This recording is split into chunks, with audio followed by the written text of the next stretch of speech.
오늘 말씀은 요엘서를 통해서 하나님께서 이스라엘 백성을 어떻게 회복시키시기를 원하시는가 하는 부분을 함께 살펴보려고 합니다. 또 오늘 우리들이 읽은 이 본문이 사도행전 2장에서 어떻게 나타나고 있고, 또 이 말씀은 오늘 우리의 삶 가운데서 어떻게 이루어지고 있는지도 살펴볼 것이고, 더 나아가 그러면 우리 앞으로의 미래, 우리 30년 후의 교회, 100년 후의 교회는 어떻게 될 것인가에 대한 내용을 좀 함께 살펴보려고 합니다. 하나님께서는요, 오늘 이 자리에 계신 성도님들에게 복이라 하셨습니다. 이건 하나님의 선언입니다. 이 복은 하나님께서 아브라함에게 선언하셨고 이삭에게 선언하셨으며 그의 아들 야곱에게도 선언하셨습니다. 그리고 오늘 우리 성도님들에게 선언하여 주셨습니다. 우리 함께 이 복을 선언하도록 하겠습니다. 하나님, 저를 복되고 복되며 복되게 하옵소서. 하나님, 저의 생각을 복되게 하시고 몸을 복되게 하시며 마음을 복되게 하옵소서. 하나님, 저의 자녀를 복되고 복되며 복되게 하옵소서. 아멘. 하나님께서 만물을 창조하시고 그 만물에게 선언하신 것이 있습니다. 그 생명들이 만들어질 때마다 하나님은요, 생육하고 번성하며 이 땅에 충만하라 하셨습니다. 이 말씀을 생명들에게 주셨을 뿐만 아니라 오늘 성도님들의 가정과 사업장과 직장에 주셨음을 저는 믿습니다. 성도님들의 사업장이 생육하고 번성하며 이 땅에 충만하기를 축원합니다. 또한 성도님들의 건강이요, 내가 나이 들었다고 해서 생육과 번성과 충만이 멈추면 장례식장 가셔야 합니다. 무슨 뜻인지 아시겠죠? 우리의 세포는 끊임없이 생육하고 번성하고 충만한 겁니다. 자녀의 번성뿐만 아니라 내 생존과 관계 있는 겁니다. 우리의 자녀의 생존과 사업장과 직장을 향하여 여호와 하나님은 생육하고 번성하며 충만하라 하셨습니다. 우리 함께 두 손을 불끝치고 함께 선언하도록 하겠습니다. 하나님, 저로 생육하고 번성하며 이 땅에 충만하게 하옵소서. 하나님, 저의 자녀로 생육하고 번성하며 이 땅에 충만하게 하옵소서. 하나님, 중앙교회로 말씀이 생육하고 번성하며 이 땅에 충만하게 하옵소서. 아멘. 저 어렸을 적에 며느리를 둔 시어머님들이 아들이 벌어오는 소득 기준을 보고 저것이 어디다 돈을 다 쓰냐, 이런 얘기를 수없이 들었습니다. 당신이 벌었던 평균 소득과 자녀가 벌고 있는 평균 소득은 2배에서 3배의 차이가 나기 때문에 쟤는 벌어도 어렵다라는 말이 끊이지 않네. 도대체 내 아들이 벌어다 준 돈을 어디다 쓰나 하고 시어머님 노릇할 때가 참 많았습니다. 오늘 이 자리에 계신 성도님들 한 번쯤은 다 당해보지 않으셨습니까? 예, 내 아들이 벌어다 준 돈, 저 며느리가 다 쓴다. 근데 이 자리에 계신 성도님들도 나중에 내 자녀들을 결혼시키고 나면은요, 자연스럽게 그런 마음이 들 겁니다. 오늘 현재 기준 2인 가족 평균 소득인데요, 중위소득 80%가 2인 가족 소득 기준입니다. 294만 원. 중위소득 100%는 368만 원이라고 합니다. 이게 2인 가족 평균 소득 기준입니다.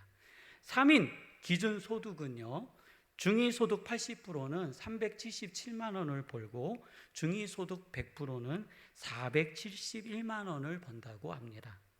4인 가족 소득, 4인 가족의 소득은 중위소득 80% 458만 원, 중위소득 100%는 572만 원이라고 합니다. 이게 우리 사회가 가지고 있는 평균 소득에 대한 기준이에요. 이 말씀을 들으면서 나는 2인 가족인데 좀 많이 버네 하시는 분은 좀 잘 사시는 거고, 내가 조금 버네 하시는 분은 주여 더 벌게 하여 주옵소서 하는 기도가 있기를 원합니다. 우리 가정은요, 3인 가족 중위소득에 속하고 있습니다. 저희의 소득이요. 그래서 한국 사회에서 중위소득 3위를 가지고 살아간다는 건 사실 그렇게 넉넉하지 않습니다. 성도님들이 들으실 때에 야 높네 하지만 다 경험하셨죠? 통장 들어오는 순간 불같이 빠져나갑니다. 0.1초 안에 돈이 다 사라집니다. 그래서 그 다음을 그 다음을 생각하는 거예요. 대한민국에서 살기 위해서 꼭 내야 되는 공과금이 있습니다. 자, 4대 보험은 꼭 내야죠. 전기세 내가 사용했으니 내야 합니다. 도시가스비나 석유 내가 사용했으니 내야 하는 겁니다. 또 핸드폰 다 가지고 계시죠? 혹시 핸드폰 안 계신 분 손 한번 들어봐 주세요. 다 가지고, 혹시 부끄러워서 못 드시나요? 다 가지고 있는데 기적입니다. 세상에 30년 전, 40년 전에 손 전화기 들고 있을 거라고는 누가 생각을 했겠습니까? 기적입니다.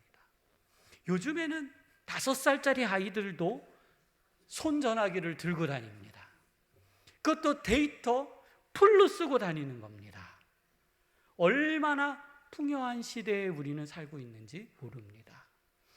내가 벌고 있는 소득 기준으로 대한민국에서 누리고 살려면 사실요, 지출이 많아질 수밖에 없는 겁니다. 내가 버는 소득은 한계가 있는데 나보다 많이 버는 사람을 기준으로 해서 우리는요, 상대 비교를 합니다. 나는 풍요한 세상에 살고 있음에도 불구하고 우리는 나와 함께 사는 사람과의 상대 비교를 하는 순간 우리는요, 일순간 불행해질 수밖에 없는 겁니다. 성도님들, 가장 지혜로운 방법은요, 쓰는 것이 아니라 모으는 겁니다. 얼마를 많이 버느냐가 중요한 것이 아니라 얼만큼 잘 절약하느냐가 성도님들의 노후를 좌우함을 믿으시기를 바랍니다. 우리 과거에 그렇습니다. 차량 한 대를 구입하는 것이 얼마나 놀라운 일이었습니까? 그래서요, 차를 사면 고사를 지냈습니다. 돼지 머리를 놓고 세상에 차에다가 그 실을 둘둘둘둘 말아가지고 그 엔진돔에다 넣었다가 불난 차들이 한두 대가 아닙니다. 이거는 안 믿는 사람들이 그랬어요. 그런데 믿는 분들은요, 목사님 기도해 주세요 하고요, 차 사면 차량 신방을 갖습니다. 그리고 그 핸들에 앉아서 하나님 이 차량으로 이 가족이 번창하게 하여 주옵소서 했습니다. 지금은요, 차 샀다고 기도해달라고 하는 성도님 저는 지금 별로 못 봤습니다. 그래서요, 제가 어떻게 하는지 아세요? 양해를 구하고 그 자리에 앉아서 기도를 해드립니다. 이게 무슨 뜻인 줄 아세요? 이만큼 차가 우리의 재산적 가치에서 떨어졌다는 거예요. 과거에는요, 집도 안 샀는데 차를 샀다 그러면 손가락질 했습니다. 야, 집도 없는데 저 인간은 차 사갖고 다니네. 어깨만 올라갔나 보다, 헛바람 들었나 보다 그랬습니다. 그런데요, 요즘에는요, 차 없으면 이상하게 보는 시대가 되었습니다. 그 차 한 대가 귀할 때에 스타벅스가 이렇게 들어와서 영업점 몇 개 열었을 때 스타벅스에서 아메리카노 커피 한 잔을 먹으면 과소비의 대상이 됐던 시대가 있었습니다. 야, 쟤는 돈이 얼마나 많아서 저 쓰디쓴 커피를 설탕도 안 넣고 처먹냐, 그 돈이면 얼마나 들겠냐, 한 달에 그거 얼마, 이런 때가 있었습니다. 심지어는요, 요즘 성도님들 이렇게 얼굴에 손 한번 대보셨죠? 쌍꺼풀도 하고 땡기기도 하고 리프트도 하고 다 하시잖아요. 또 얼굴에 점도 지우고 못도 지우고 다 하시잖아요. 제가 제 얼굴에 점을 지워보려고 한번 개당 숫자를 쳐봤어요. 그러니까 10,000원씩이요. 그랬더니 한 200개 되더라고요. 그래서 그 순간 포기했습니다. 야, 200개 되는 거 이거 다 붙이고 다니면 이거 답도 없겠다 싶어가지고요. 그런데 요즘에는요, 목사님들도 얼굴에다가 점 뺀다고 붙이고 다녀도 누가 뭐라 하지 않습니다. 과거예요. 연예인이요, 흑백 텔레비전 나올 때 연예인이 눈 한 번 찢었다고, 코 한 번 세웠다고 얼마나 비난하고 공격했습니까? 그리고 그가 연예인을 해야 되느니 말아야 되느니, 부모님이 물려주신 얼굴에 손을 댔니 안 댔니 그러면서요, 얼마나 많은 이야기들을 했어요. 지금은요, 안 하면 이상한 겁니다. 나이가 들어서 눈이 처지니까 반이 이렇게 탁 감기잖아요. 그러면 뭐예요? 예, 이렇게 리프팅 해줘야 되는 거예요. 왜 인생을 성도님들 불편하게 사세요? 현대의학을 잘 이용하세요. 이 처져가지고 잘 안 보이시면은요, 성형외과 가셔서 얘를 이렇게 살짝 당겨주시면 세상이 밝아진대요. 그렇게 많은 비용이 들어가지 않습니다. 제가 최근에요, 임플란트를 했잖아요. 제가 들어간 비용이 120만 원 들어갔습니다. 그런데 과거에요, 이 임플란트를 하는데 들어가는 비용은 400만 원, 500만 원이었습니다. 한 대 하는데. 근데 의사 선생님들이 한 대만 하는 게 아니라 옆에 있는 멀쩡한 이도 잡아 빼가지고 2대, 3대를 하니까요, 돈 없으신 분들은 임플란트를 할 수 없었습니다. 임플란트 하던 시절은 부의 상징이었습니다. 나 하나 세웠어, 이거는요 부자인 거예요. 그 시대에는요, 성도님들, 교정이요, 제의가 다 틀어졌잖아요. 꿈도 못 꿉니다. 교정하는데 2천만 원, 3천만 원이요. 세상에 먹고 살 돈도 없는데 교정을 어떻게 하겠습니까? 있는 대로 살아라, 이런 거. 그 시절에 우리 교회는 어땠나요? 지금 우리는요, 정기로 되어져 있는 너무나도 좋은 시스템에 살고 있습니다. 지금 성도님들 성경책 안 갖고 오셔도 돼요. 교회가 굉장히 친절해졌어요. PT를 통해서 다 보여주죠. 이것도 다 보여주죠. 온라인으로도 다 보여줍니다.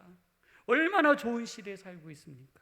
그런데 우리들이, 제가 이야기하는 그 시절에 요 본당에 연탄 난로를 떼고요, 그리고 그 난로 연탄을 갈고 냄새 나는 이곳에서 예배를 드리고, 또 조금 더 지나가서 교회가 좀 성장했다고 석유난로 떼고요, 그 석유난로 그 냄새 맡아가면서, 야, 그래도 우리 교회는 석유난로 있네 그러면서요 자랑하던 시절이 있었다라는 겁니다.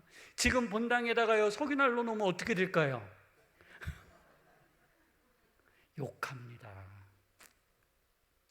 그때는요 주 6일, 주 7일을 근무했습니다. 얼마나 힘들게 일했는지 몰라요. 세상에 야근은요 밥 먹듯이 하고요, 퇴근은요 8시, 9시에 하면은 땡 잡는 것이었습니다. 그렇다고 해서 뭐 임금을 더 올려줬나요? 그렇지도 않습니다. 그렇지도 않습니다.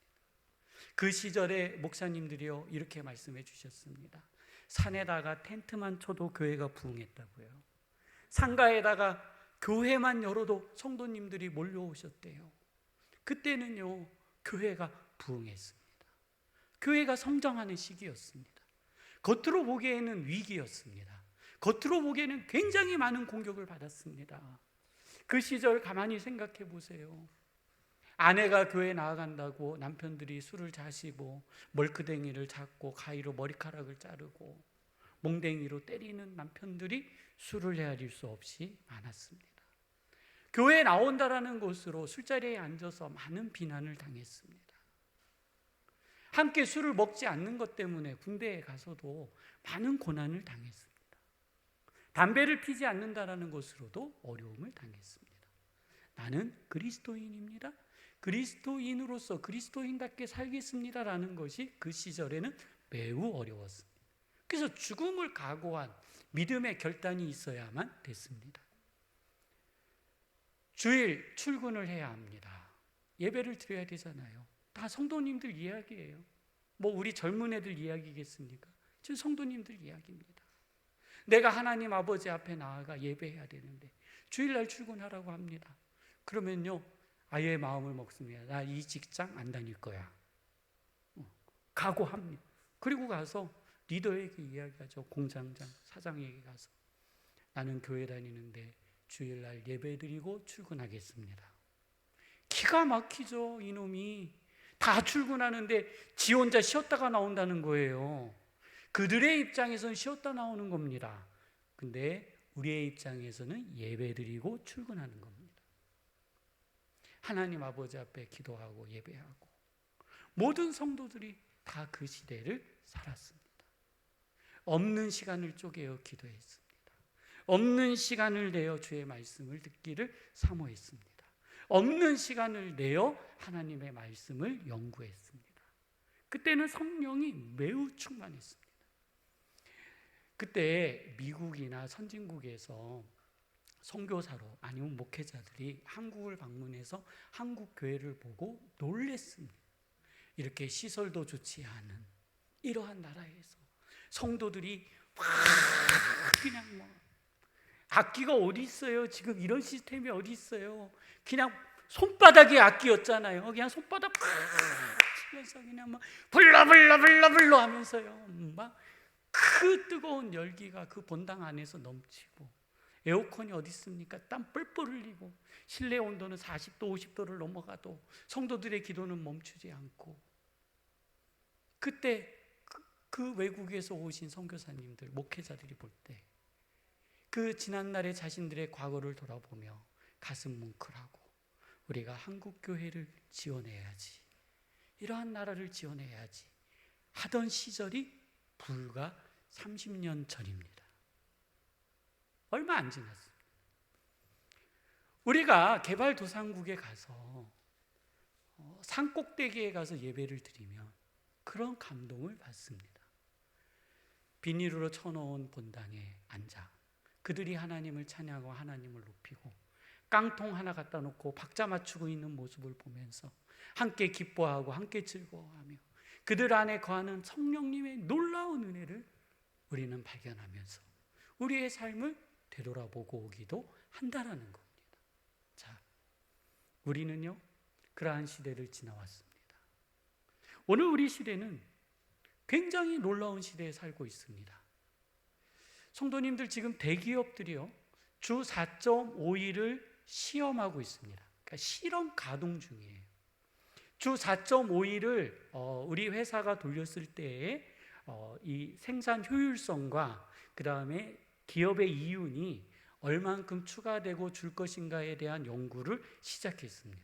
그래서 일부 기업들은 격주로 돌아가면서 주 4.5일을 하는 거예요. 그러니까 금요일 날 단일만 근무하는 겁니다. 월, 화, 수, 목, 금요일, 토요일처럼 반일 근무하고 그냥 퇴근하는 겁니다.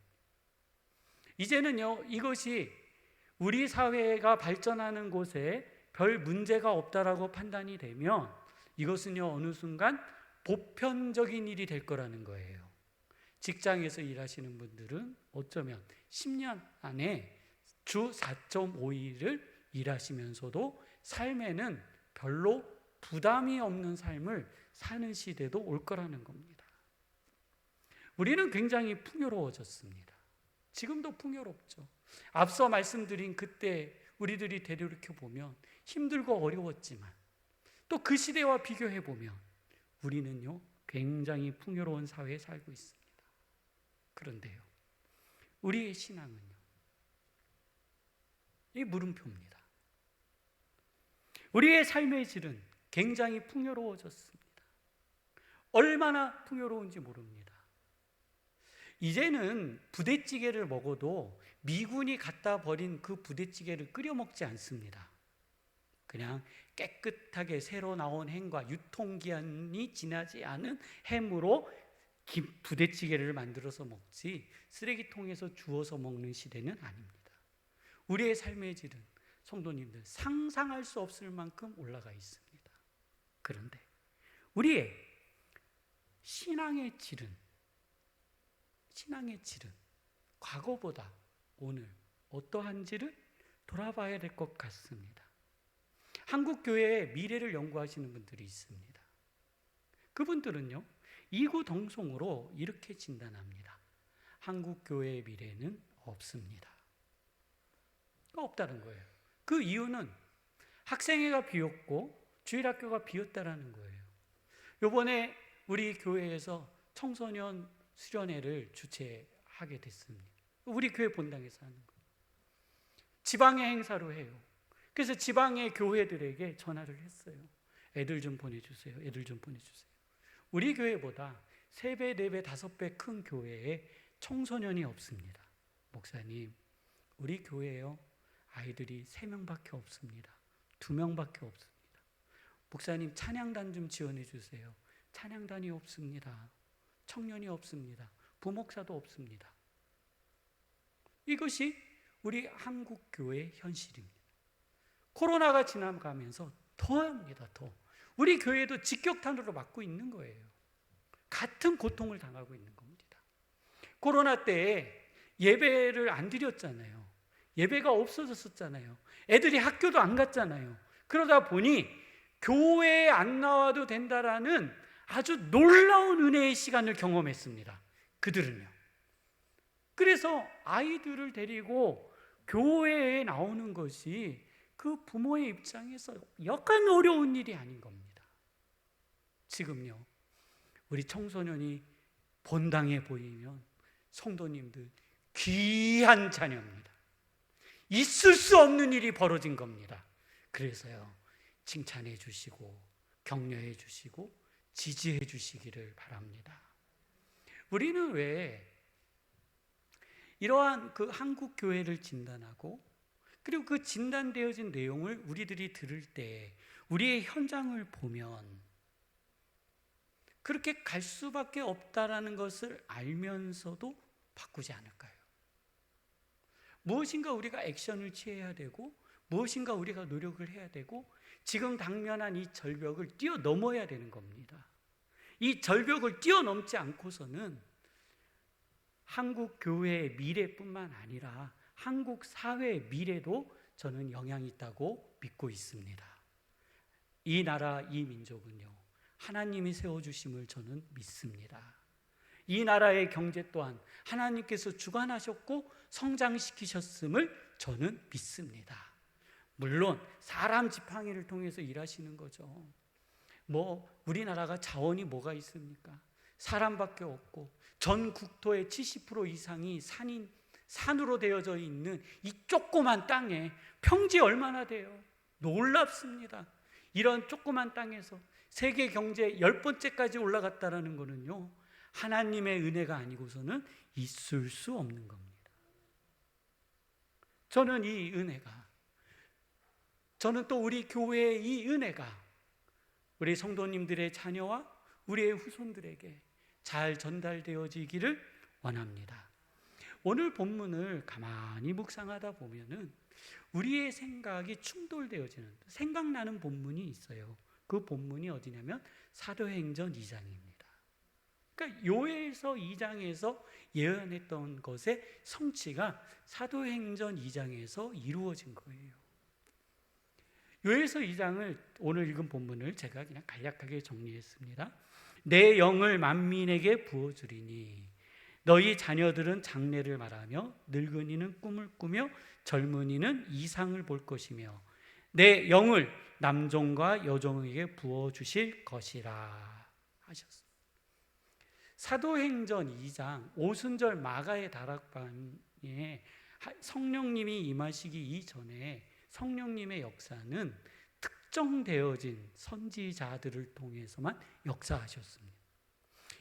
예수님께서 십자가에 못 박혀 죽으시고 승천하신 후 오순절 마가의 다락방 이후에 선지자들에게 임했던 성령 하나님은 모든 만민에게 임하게 됐음을 기억하시기 바랍니다.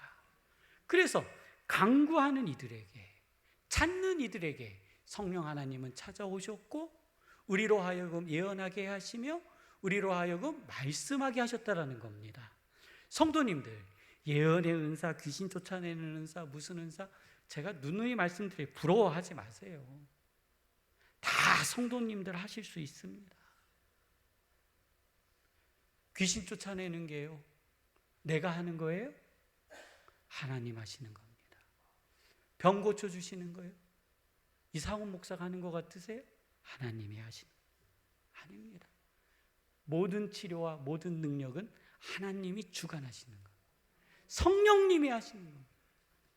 그 왜 나한테는 그런 능력이 내가 기도 안 했으니 당연히 안 나타나죠. 내가 손을 얹고 기도 안 해봤는데, 내가 하나님 아버지 앞에 기도 안 했는데, 예수님은 기도 외에 이러한 능이 나가지 않느니라고 분명히 말씀해 주셨는데, 우리는 그것을 분명히 잊어버리고 분명히 기도하지 않고 이렇게 이야기합니다. 내가 기도하면 안 돼. 절대 그렇지 않습니다. 사도행전 2장 이후에 오늘 성도님들에게도 성령 하나님은 동일하게 임하심을 믿으시기를 바랍니다. 오늘 우리 한국 교회의 모습은요, 이 요엘서를 통해서 우리의 미래, 우리 교회가 어떻게 회복되어지는지를 찾아볼 수 있습니다. 오늘 우리들이 가지고 있는 우리의 문제, 마치 요엘서가 기록되어진 때와 같다라는 겁니다. 이 이사야서와 호세아서의 특징은 이런 구조를 가지고 있다고 합니다. 재난, 번영, 재난, 번영. 이것이 교차적으로 기록되어져 있는데, 요엘서의 구조는 매우 간결하면서도 임팩트가 강합니다. 이거는, 이 요엘서는 재난과 번영으로 딱 기록되어져 있습니다. 그래서 우리가 재난을 당할 때 재난의 이유가 무엇이고 그 재난으로부터 벗어나는 유일한 방법이 무엇인지를 요엘서를 통해서 우리에게 말씀해주고 있다라는 겁니다. 오늘 이 요엘서의 말씀이 성도님들의 말씀이요, 성도님들의 삶이 되시기를 주님의 이름으로 축원합니다.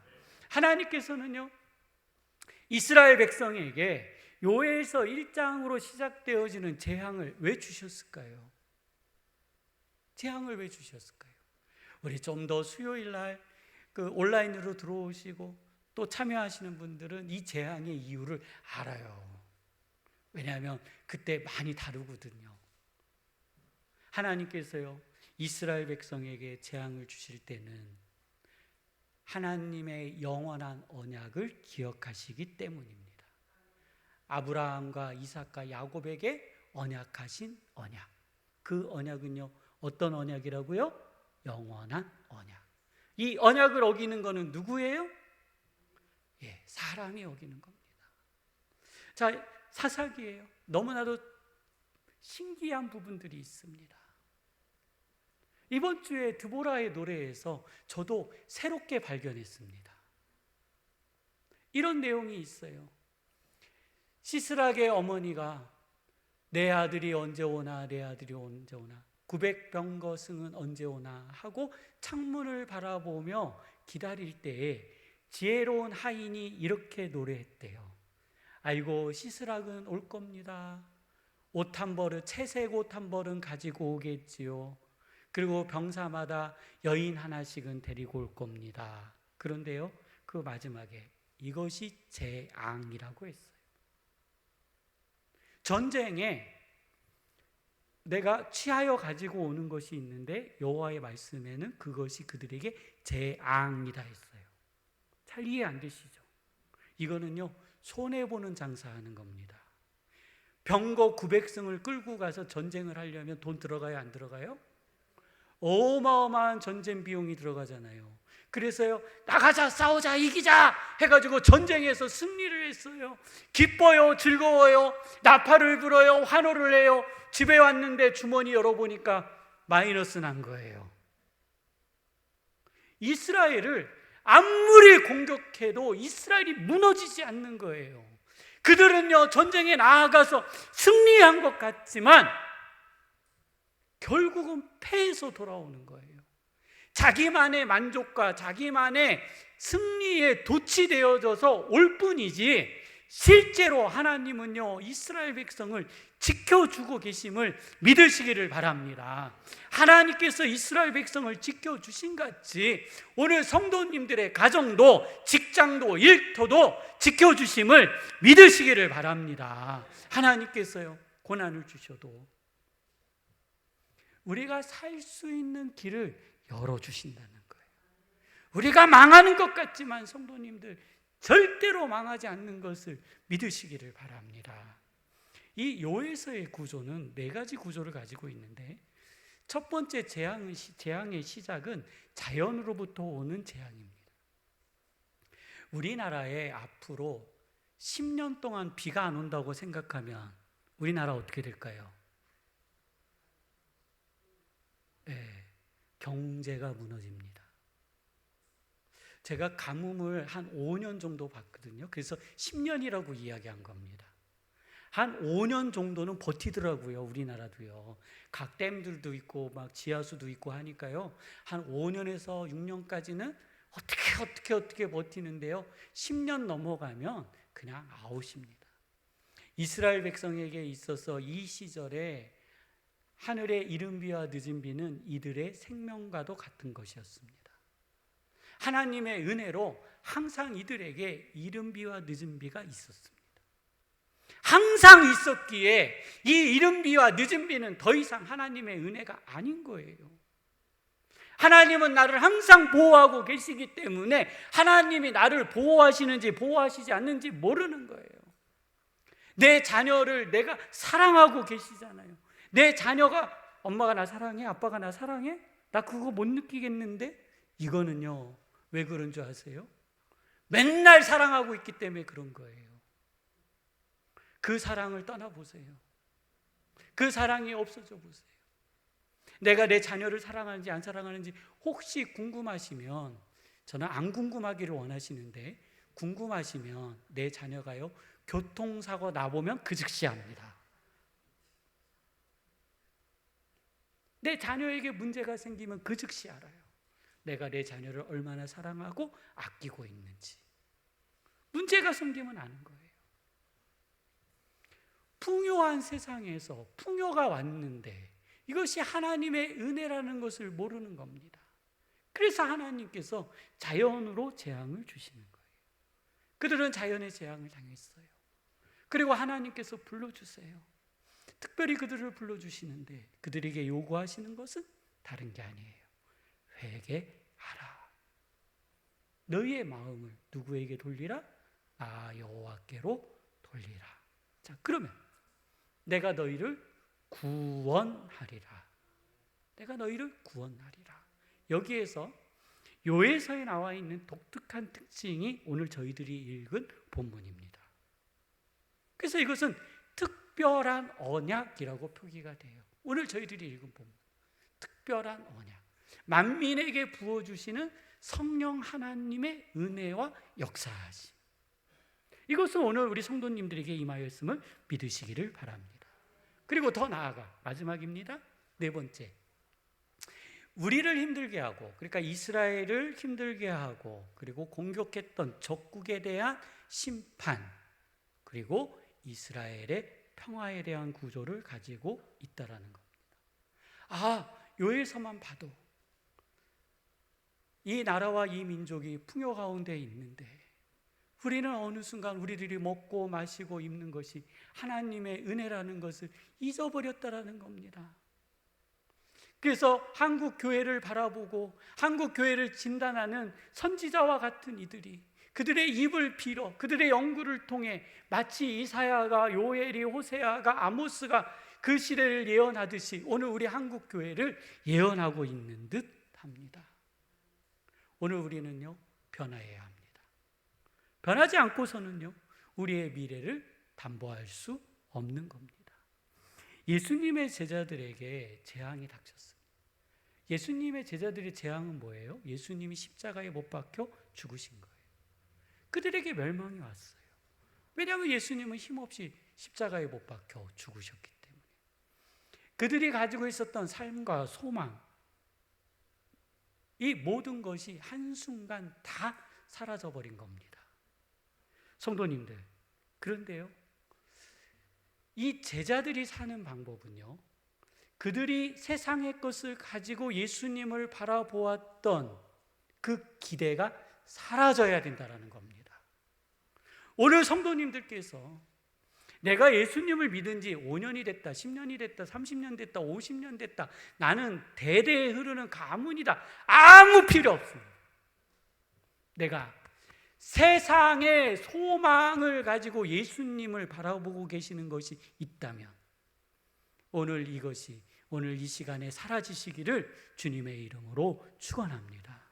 오순절 마가의 다락방에서 예수님의 제자들은 기도했습니다. 그리고 성령 하나님께서 그들에게 임했습니다. 그들은 변했습니다. 그들이 가지고 있었던 꿈, 예수님을 바라보았던 소망, 이것이 얼마나 헛되는지를 알았습니다. 예수님께서 당신에게 말씀하셨던 것이 무엇인지를 그때부터 깨달아가기 시작했다라는 겁니다. 그들은요, 목숨을 걸고 복음을 전파하기 시작했습니다. 성도님들, 복음은요, 교회를 통해 성장했다는 겁니다. 복음은 교회를 떠난 적이 없습니다. 복음은 교회를 중심으로, 하나님께서 교회를 중심으로 부흥시켰습니다. 예수님의 제자들은요, 희생을 한 것이 아니라 헌신한 삶을 살았습니다. 그래서 자신들이 돌에 맞아 죽고 순교하고 거꾸로 십자가에 못 박힘을 당해도 이것에 대해서 억울해하거나 슬퍼하거나 고통스러워하지 않았다라는 겁니다. 그것이요, 희생과 헌신의 차이인 겁니다. 내가 세상을 바라보는 눈으로 예수님을 여전히 바라보고 계신다면 성도님들의 앞으로 1년과 2년, 10년 후의 삶은 상처투성일 거라는 겁니다.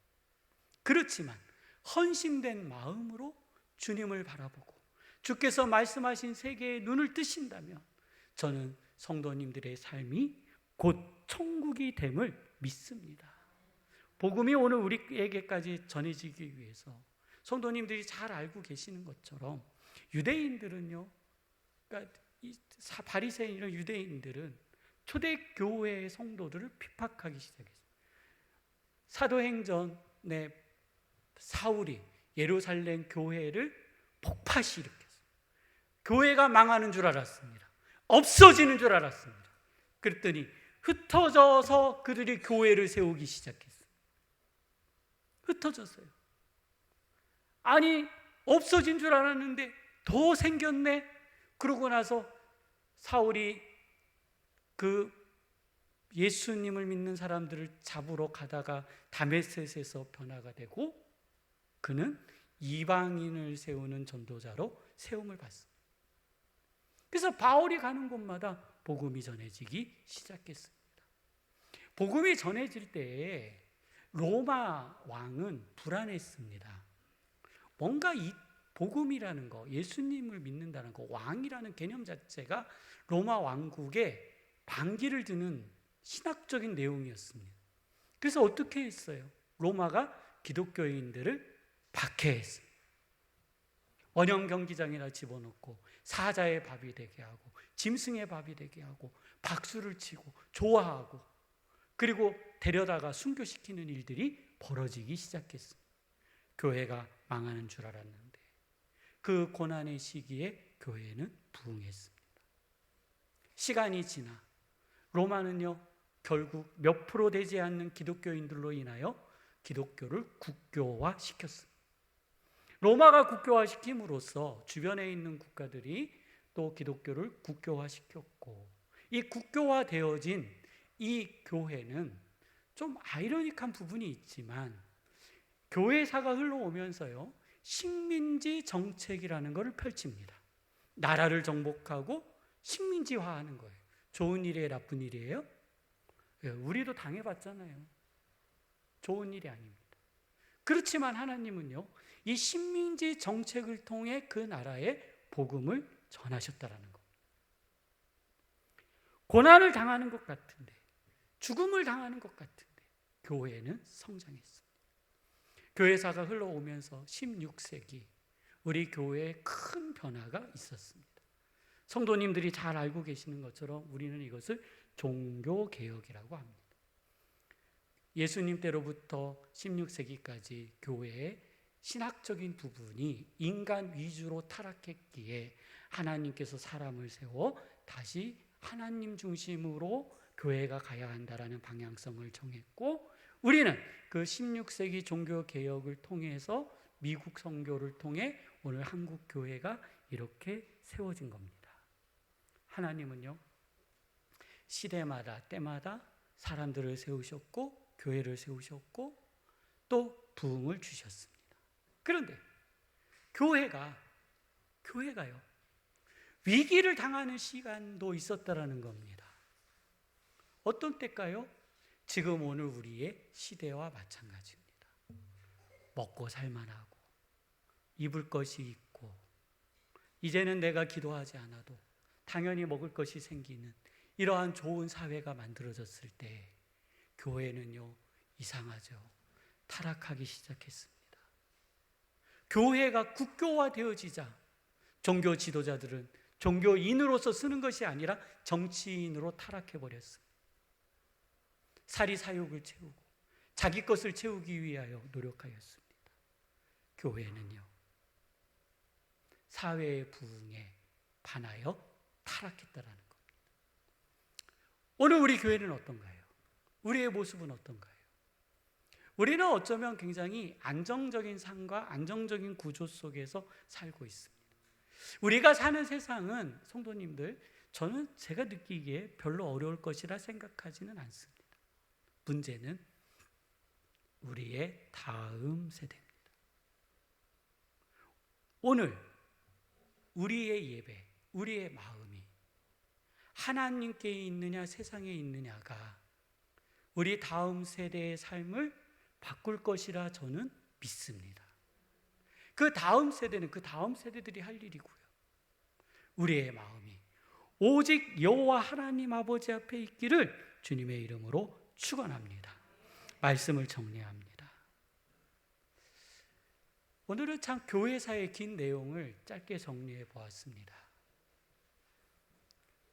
그 교회사 속에 나타나져 있는 하나님의 말씀, 그리고 오늘 우리에게 주시는 말씀, 우리의 삶에 주시는 하나님의 말씀, 오늘 우리에게 주신 하나님의 말씀이 성도님들 안에 임하시기를 원합니다. 요엘이 목이 터지고 그리고 민족을 위하여 이 편지 한자 한자를 기록하고 다시 그 민족이 일어서기를 위하여 간구하였던 그 간구의 마음이 오늘 우리 성도님들에게 임하시기를 원합니다. 예루살렘 사도행전 2장 오순절 마가의 다락방의 은혜가 우리 성도님들에게 다시금 불일 듯 일어나기를 원합니다. 우리 함께 기도하도록 하시겠습니다.